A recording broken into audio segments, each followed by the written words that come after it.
want to give you three things again this morning that if we lack them, they could undermine our success. And I've seen many people's success undermined because of a lack of these key ingredients. They are so simple, you might go, oh, gee, but they are actually quite profound. That's the nature of the Bible. It's simple, clear, but profound. Yeah. And the first one this morning is people do not succeed because they lack sound assumptions. There's a lack of sound assumptions. They draw wrong conclusions about who they are, who God is, and what life is actually all about. And when you make wrong assumptions about life, you cannot possibly succeed. Our assumptions have to be tested by two things: the Word of God and other people's success. You look at others and you say, okay, I assumed I couldn't, but if they can and they are believers, and this is fantastic. Abraham Lincoln, the great president, said that some have succeeded is proof that others can as well. You've got to be very careful of wrong assumptions. We have the assumption that the government must make us successful, and when are they going to do it? That's a wrong assumption. You're going to be expecting that until Jesus comes. We expect our boss to bless us and open doors for us. That's a wrong assumption. He's running a business for profit, for himself. He isn't your father and he isn't your mother. It's a wrong assumption. Now, there are two common wrong assumptions that I want us to look at today, and they're on both ends of the spectrum. One of them is called fear. We live with the assumption and we have a fear that if we do anything, things will go wrong. If I step out and start a business, oh no, that's risky. Shoo, I saw another guy, he started a business, they lost everything. No, don't start a business. Then you want to get married. No, listen, my parents got divorced, and 4 of my friends, and you must see some of them, no, I'm not getting married. Maybe we should have kids. No, listen, Auntie Gertie, you should see her child. They put him in prison. No, children just bring heart. So you live with fear. Everything's going to go wrong. How many of you know life isn't full of wrong stuff? Things can go wrong, but you can't live with fear because that's an unsound assumption. You'll never take a step. In fact, what does the word fear stand for? F-E-A-R. False evidence appearing real.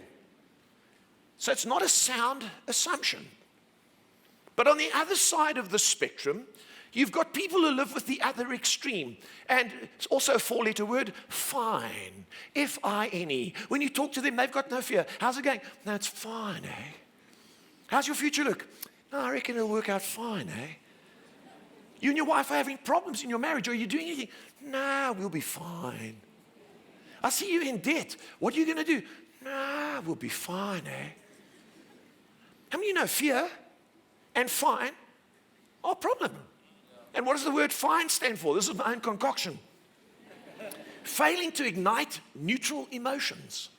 You live in such a passive, neutral place that you never ignite your life. Fear is living on the one extreme, fine is in the other extreme. How many of you know both are false assumptions? You've got to say, hang on a minute, I think about people and church and life and prosperity and business a certain way. I need to rethink how I'm looking at life. Maybe I'm wrong the way I think. And especially when it comes to our working world and the place where we find ourselves employed and how we look at our financial future, because so many people are living with wrong assumptions and it's causing them huge problems. And I want to take us to a marketplace parable this morning as we look at this point. Jesus tells the story of a landowner, a man who owned a vineyard, and he looked for people to work in it. So he went into the marketplace in the morning, and he found people first thing in the morning, and he said to them, I'll employ you for the day, for a day's wages. Will you go? They said, we'll go, and off they went. Later during the day, he was in the marketplace again at midday, and he saw people again. He said, what are you doing here? They said, we don't have a job. He said, go and work in my field, and I will pay you a day's wages. So they went. But at 5 o'clock, he found some more people. He said, what are you doing here? They said, no one employed us. He said, go and work for a bit, and I'll give you a day's wages. So they went. Now let's pick it up in Matthew chapter 20, because we need to see today where assumptions can take us and the damage they can cause us and how they can cut us off from opportunity if they're unsound. In verse 9 it says, when those hired at 5 o'clock were paid, each received a full day's wage.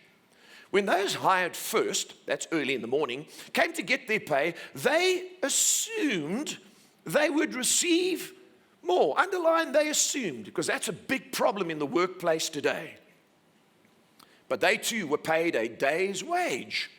When they received their pay, they protested to the owner. Underline the word protested. You may have heard of this happening somewhere in the world. Verse 12. Those people worked only 1 hour, and yet you've paid them just as much as you've paid us, who worked all day in the scorching heat. Underline the word scorching heat, and we'll touch on it a bit later. He answered one of them, friend, I haven't been unfair. Circle the word unfair, because we believe that life should be fair. It's a wrong assumption. We draw our own conclusions about this. Didn't you agree to work all day for the usual wage? I want you to underline that whole sentence. And just look up for a moment before we finish this. How many of you realize that when you go and are employed, there's an agreement? You talk over the table. How much are you going to pay me? How much do you want? Sometimes they give you more. You're like, wow. Other times you're like, no, I'm worth more. Okay, we'll see. We'll go back. They use this word. We will restructure the package. How many of you know you don't start a job and at the end of the month go, oh, there's an agreement. So why is it that we go work somewhere and after 3-4 months we're unhappy with the agreement we made? And we're freaking out, moaning, complaining, and protesting on the streets. Come on. It's because we live with wrong assumptions.